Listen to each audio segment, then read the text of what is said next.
Hello everyone, and welcome back to What Remains of Edith Finch. In the last one, we found out what actually happened to Walter. Oh, I just need to get into the controls again first. We discovered what happened to Walter after he disappeared after Barbara's Halloween event, I guess. And now we're here at the edge of the train. It's actually funny, where did the... Oh, that broke. I was kind of like, where did the train actually come from? No, it's down there. It's down there. And out there we of course have the old Finch house. Out there, completely out there. Wait, can we go out to that bathing bridge right there? It'll be fun. Let's take a moonlight swimming. No. I have a very different attitude towards this game. Like, I started this game a year earlier, and since I played it before, I kind of was in this slumber mood, and then I tried to figure out what actually happened to all the characters. And to be honest, I actually don't know most of them. It's just speculation, especially with Molly. It's like, did she die from the toothpaste or the holly berries? I don't know. However, it is a slumber story, but I have another attitude to it now because I have actually started up with this game since the last episode. I actually found out some of the earlier, very early concept of this game. I don't know if I should even be writing this. Other than its extraordinary music, it was going to be something completely different. It was going to be a classic horror game with jump scares and stuff like that, with puzzles. It kind of resembles the puzzles that we have now. And one of the early concepts of this game, or even in the title, it was going to be called The Night. Maybe it'd be better if all this just died with me. Don't be like the trailer. I even watched the trailer from any of the games, which I probably should do from now on, because it does give a better intel than I just assume stuff when I just open the game. But the early concept and the first title of this game... I did not expect that to happen. Was that this game was originally going to be called, or at least in the concept where they were planning on how the game should be, The Nightmares of Edith Finch. And it was a whole other type of game they had planned. Oh yeah, that's right, she's writing the story for her little one. She has a little baby bump right there. I really like her necklace as well. It's a ring, which does play into the story later on. I'm not gonna say much. And that head there, right there. Stop that. Stop those. Like sensors, lamp sensors, stop that. that head there is so creepy. Oh wait! Is that the... And the history you're a part of. Wait. It's... Hold on. Hold on a second. This episode is going to be taking so much time because this is part of the... This is kind of the mid part of the game where there isn't going to be that massively... There isn't going to be a story about a family member who passed away in a weird way. This is just kind of like mid-game interval where you're just going and taking the atmosphere. But it's very interesting to know how the game originally was in Giant Sparrow's concept team. It was going to be a classic horror, creepy, dark, jump scare kind of game. And the interesting thing is, like, as far as like the concept trailer was planned out, you were walking around in the house with your mobile phone and lighting it up. It was completely blackened, and there was ghosts and puzzles and really weird stuff. So it's completely different from what it was before. And I'm just going to see if I can go out there. No, there's an invisible wall here. No, I want to go out there. I really want to get out there, really.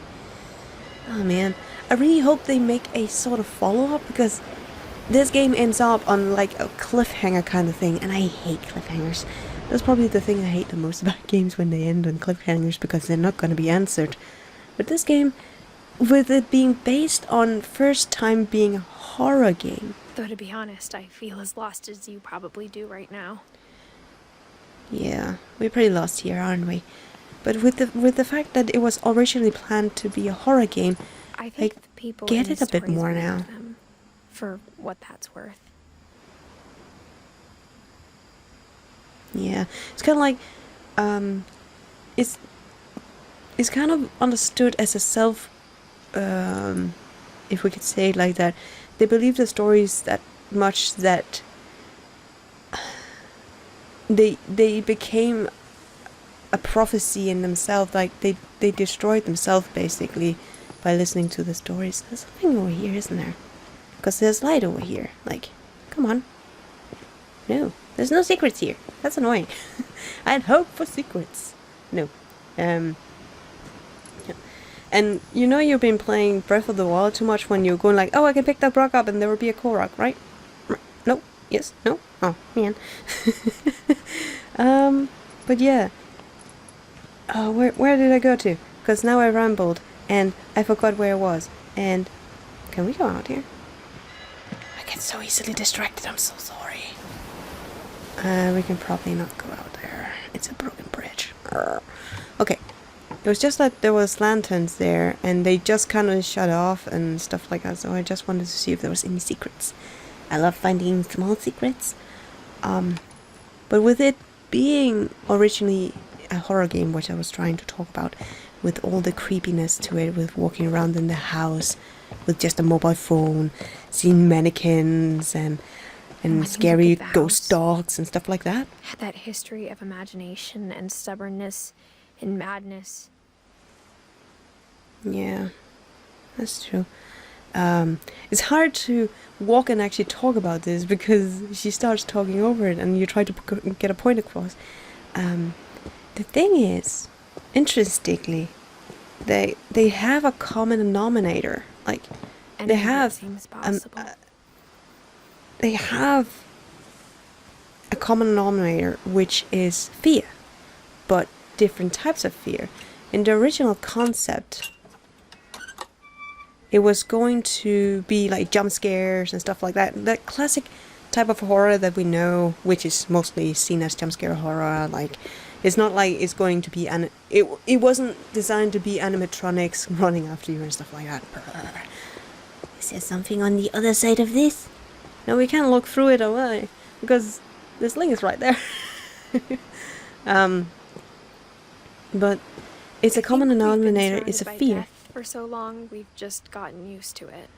Yeah, that's actually kind of true. That's true what she's saying there, because when you experience something over and over and over, you become emotionally numb to that area at some point because you just cut out, if you could say it like that. And that's interesting. But where was it again? She talks and I go, oh yeah, we can talk about that too. No. What the thing is that it's fear, but it's different kinds of fear. In this game, it's not gonna pop out at you, but you have the ominous setting to the whole thing. And what kind of family finishes building a cemetery before starting the house? a one that believes in their curse. That's a family. That's actually kind of sad, finishing a cemetery before that. But the fear part is that it's another type of fear. It's a more emotional fear. The fear of loss. It's not the fear of, oh, it's gonna get you. It's a fear of, it's gonna happen at some point and you can't do anything about it. It's embarrassing for me to admit this, but yeah, that's kind of thing. I find that immensely interesting because I didn't know that, and I hadn't watched the trailers, and now I'd done a little digging because I got curious, and now I know so much more, which the completely pet set me in cemetery another may be more mindset. uncomfortable than the human one. you, I can get what she's saying, that the Pet Cemetery, unless it's a horror movie, that's like, no, creepy, undead cats, no. But, this is also sad in its own way, because I'm looking around and going like, oh, all these poor pets. 3 of the gerbils are mine, and 2 had been my fault. Oh, yeah. I can relate to that one, sadly. When you get a pet in a too young of an age and don't really understand stuff. And it wasn't even my little gerbil. It was my brother's. Sorry. Oh man, I really don't want to go into the story because I'm still hitting myself for it today.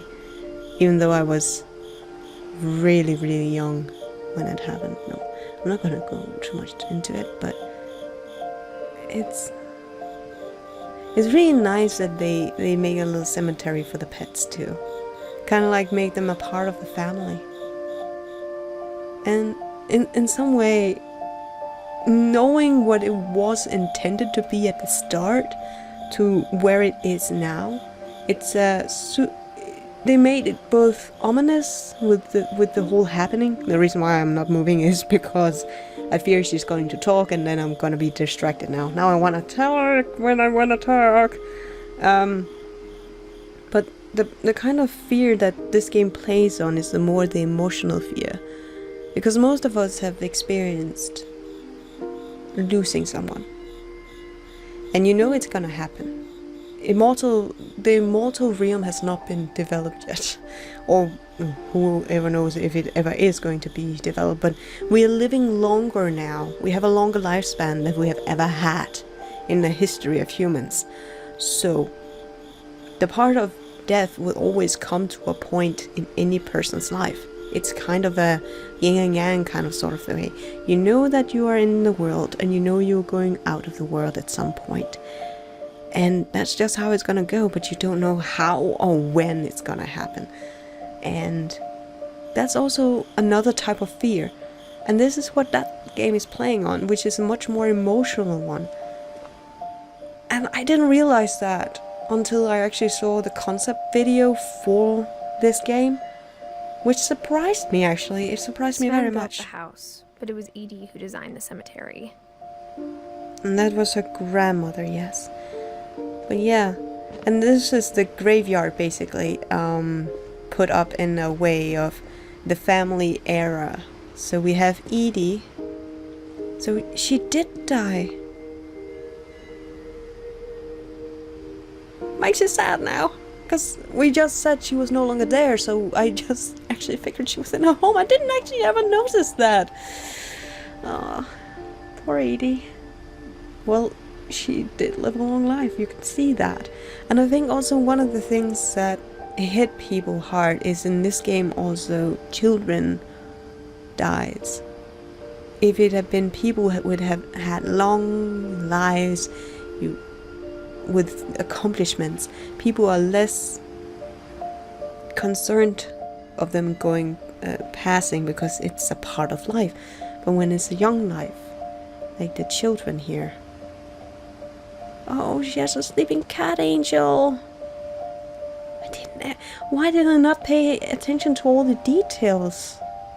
I just blasted through the game first time I ever played it through, and I actually will admit I cried 2 times during the game.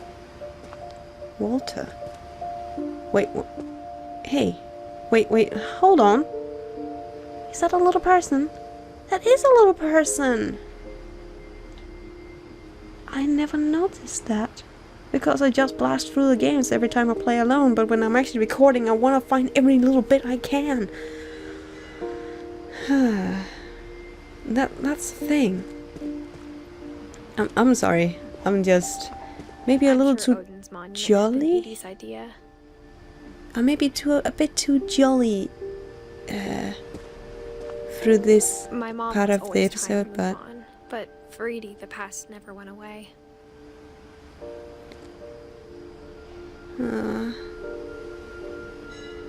It is a conflict in the family of the memory of how to preserving memory of those who's long gone, and the belief that they have this curse that takes every Finch away every time they get a story, according to the trailers.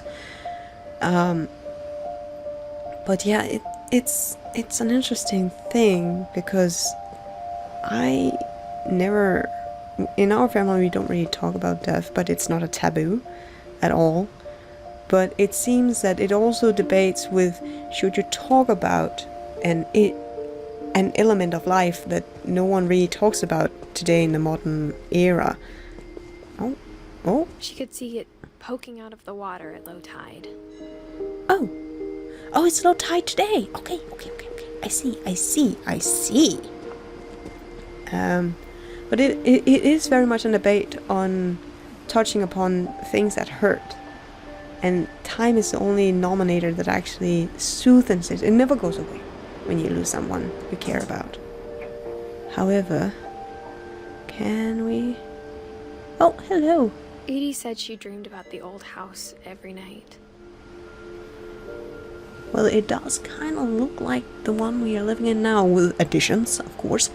But yeah, it's also how you pass that knowledge on, because I live in a family that I come from a family that's not very big, and I don't really know anything about my family outside of my siblings, my parents, and then my aunts and aunties.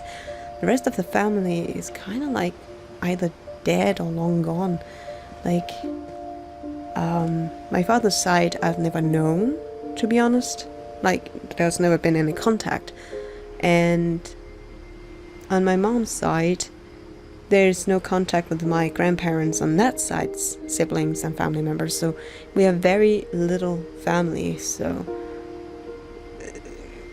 you don't come across death that often, but we tend to talk about it so it won't linger. Oh, that's horrid. Edie's side was always easier for me to understand. Yeah, but that's also because for a child, imaginatory or stories help a lot better with understanding than just being realistic. It's how the cognitive brain works in different age states of life. Like, that's me being a teacher and learning psychology and all those stuff. It's kind of like, it's different how you perceive and learn about things. So it's a very interesting subject in total. But I'm guessing he's very stoic. He does look very stoic to it all. But the interesting thing is that it's Edie who is holding back Sven. But Edie is the daughter. I would have expected it being different. But I guess it's not. But now we come to another section of the family. But And the I older I don't get, think the more I we have can met see any where of my them. mom was coming from. Yeah, that's actually what I was talking about very, very shortly, is that you see the imaginatory process of death as a child. It's much easier to understand if you put it into a story or use imagination, where as when you get older, being more realistic, and that's just a part of life, is not something you can ever prepare for, because you never know when it's going to be. But you understand it more as a whole. But as a child, you don't understand things like that. It's the same when my grandfather passed away and my grandmother passed away on my father's side. We had my niece at different very young age stages with us to the funeral. And of course she doesn't understand that they are in the casket. Of course they don't. They're children. They're young. Gregory... Oh, yeah. Yeah.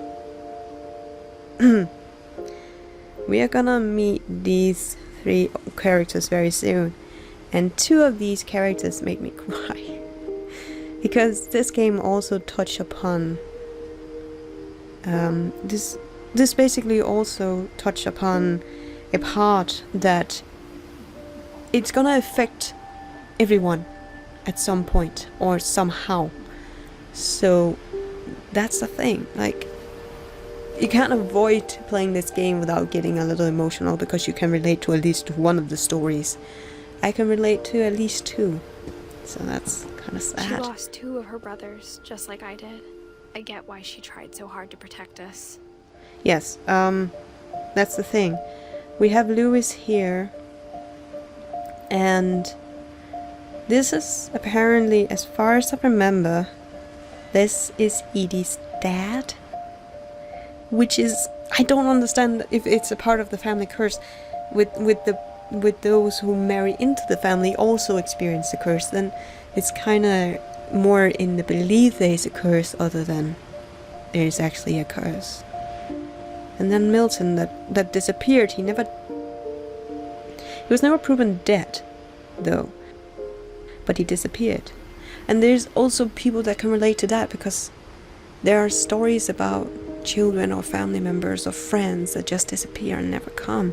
So I like that fact that they actually have a character that doesn't necessarily die, but you don't know, which is actually worse. I've heard in many docu-series that it's actually worse to know nothing than actually have an answer. We never found Milton's body, so my mom insisted we were putting up a monument, not a tombstone.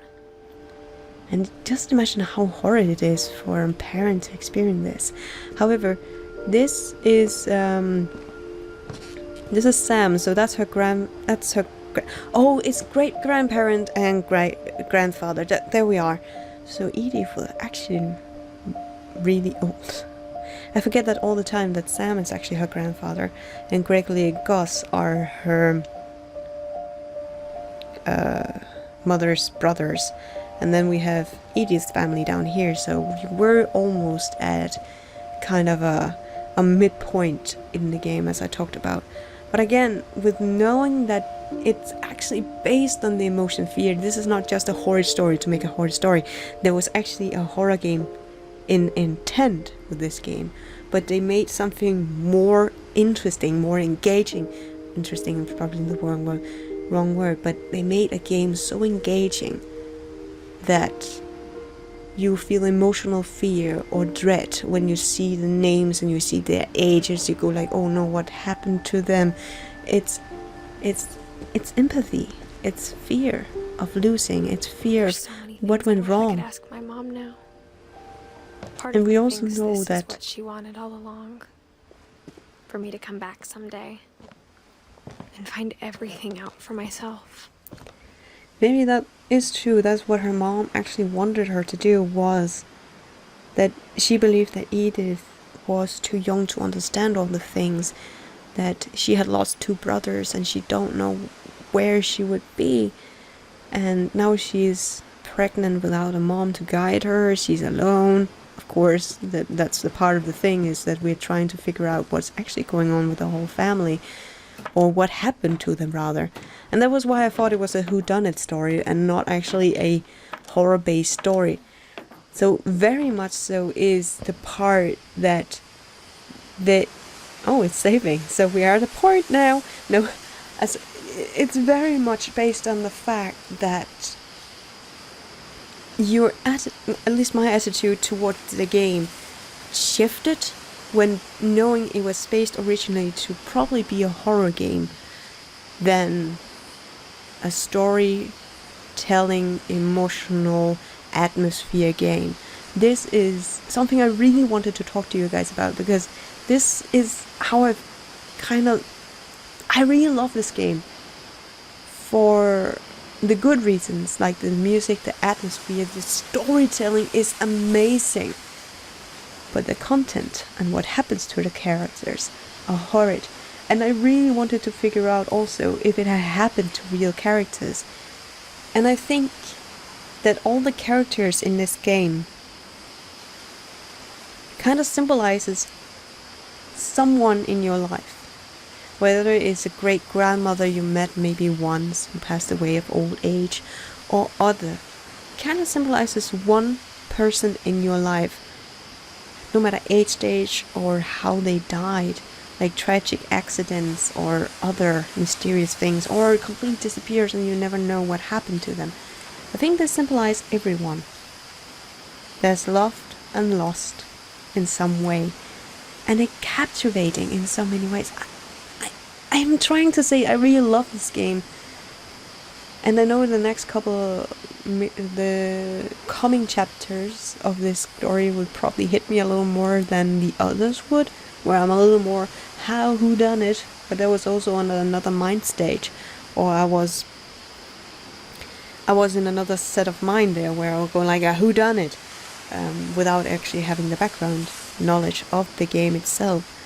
I should start doing that more to understand better. I think that would be a good idea for future games as well.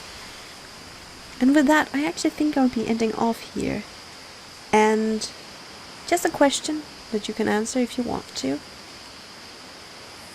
Do you consider this a horror game? Or at least a horror adjacent game that plays on an emotion with fear and sadness instead of fear and shock? Would you consider this a horror game? And with that, I will leave you. And until next time, take good care of yourselves.